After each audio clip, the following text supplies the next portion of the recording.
One of the first people we met with was the wife of a former surgeon, and she told us, and I guess this was 2006, she's now a refugee living in the United States. She told us that her husband, during the period 2001-2003, had removed the corneas from the eyes of approximately 2,000 Falun Gong practitioners in a place called Sujiatan in rural China. And he told her in detail how he'd done it. He couldn't sleep. He had nightmares. Eventually, she got him to stop doing it. And they ended up leaving the country, and she's now in the U.S. And in fact, at one point, her former husband was in Canada. But what basically happened was that people would be brought into a hospital near Sujiatan, and they would be given, a light anesthetic. Their corneas would be removed. Then they're unconscious at this point. They'd be taken into another room, and their heart, lung, all their vital organs would be removed for sale purposes. It was eventually they did all the operations in one room. But the thought of this now, a lot of people unfortunately have attacked her. So what we've done in the book is we've basically got about 52 kinds of evidence. And I was a prosecutor for 10 years, so I should know something about evidence. And you may say I don't like the one I just mentioned to you, or I don't like the fact that we had people, for example, calling into China to hospitals and prisons and saying, do you have Falun Gong practitioners available for organs? And the answer in about 15 institutions across the country was yes. We recorded those conversations. We had independent interpreters.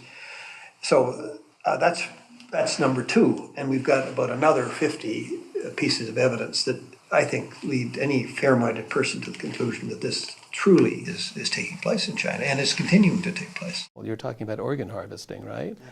And so tell us about that piece of it. Well, if you, Robert, want a new liver, you can go on the internet and you can, I think still, you can fly to a place like Shanghai, check into the #1 People's Hospital, and they take your blood type and your tissue type, and then they go on the computer base, and they because all of the Falun Gong practitioners, which David mentioned a minute ago, are in these work camps. They find there's a match for you in, say, camp number 75. Somebody goes out to camp 75 and brings this compatible person into a hospital. It's a he, is given a light anesthetic. His liver is taken out, and of course he's dead. The liver is then flown to you in Shanghai by the People's Liberation Army aircraft. You've paid probably $60,000, whatever the price is for a liver at the time, and you're told you're getting the liver from a convicted criminal who was going to be executed anyway. So you're desperate about your liver, and you want to believe that that the person was going to die anyway, and you fly back to San Diego with your new liver, and somebody has died so that you could have the new liver. That's a lot more than persecution. That's something that David has called a new crime against humanity. And we've just been, and we've actually talked to people who've been in these camps, Falun Gong practitioners. And I'm going to talk to one in a talk tomorrow about a young woman who worked 16 hours a day making products for export, like Christmas decorations. And there are about, the estimates vary, but there are about 300,000 people working in these forced labor camps. And every 3 months, a doctor would come in and examine her from top to bottom, and she'd say to herself, well, why are they examining me? They have no interest in me except to torture me or to overwork me for nothing. But now she understands, and people understand this, they're being tested to see how good their organs are for sale of the organs. This is something unimaginable to I think, to most human beings in China and in elsewhere. And you said there are other people in the labor camps, but it's only the Falun Gong people who get tested and whose organs are harvested. Do you have a sense of why? Oh, yes. We have, in fact, interestingly, when David got our awards in Switzerland, we had a meeting with the Transplant Society in Switzerland, and the doctor who's the head of it there, he said he heard this woman get up and say how she'd been tested and how she'd been tested in these camps. One of them was a scan of her organs, and he said he agreed. He just, the penny dropped for him then, because he realized she wasn't being examined for her health. She was being examined to see whether through an ultrasound to see whether her organs were in good condition for being sold.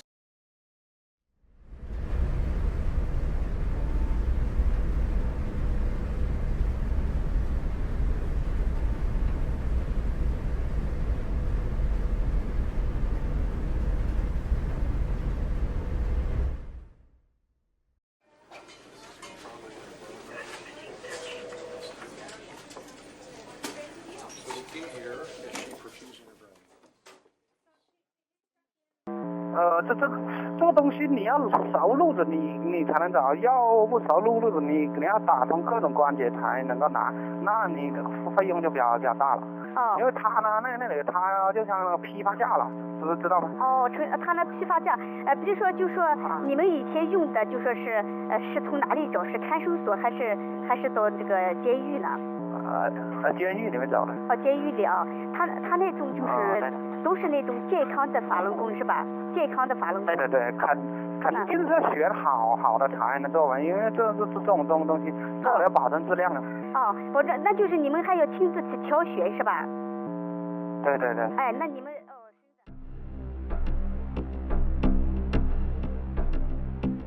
Wang Jifu, the deputy health minister, said in March 2012 that China, for a long period of time, used executed prisoners as the source for transplant organs, accounting for around 90% of transplants.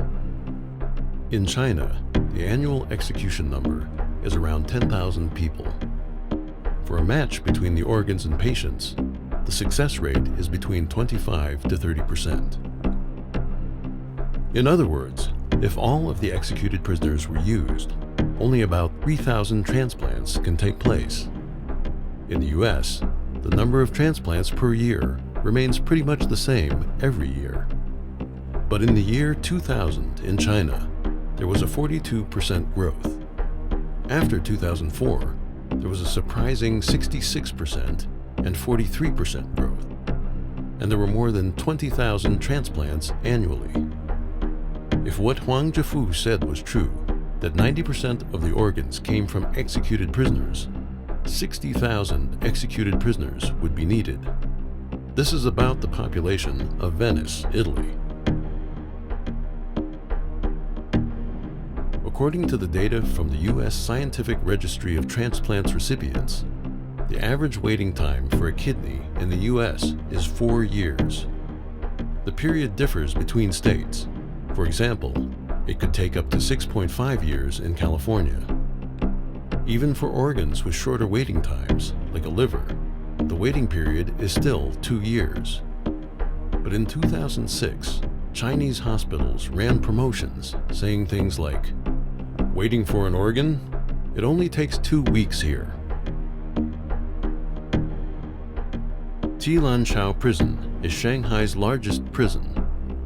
In 2004, it published a report saying the prison performed physical exams, including blood pressure, heart and lung auscultation, liver and spleen palpation, as well as x-rays of the chest cavity.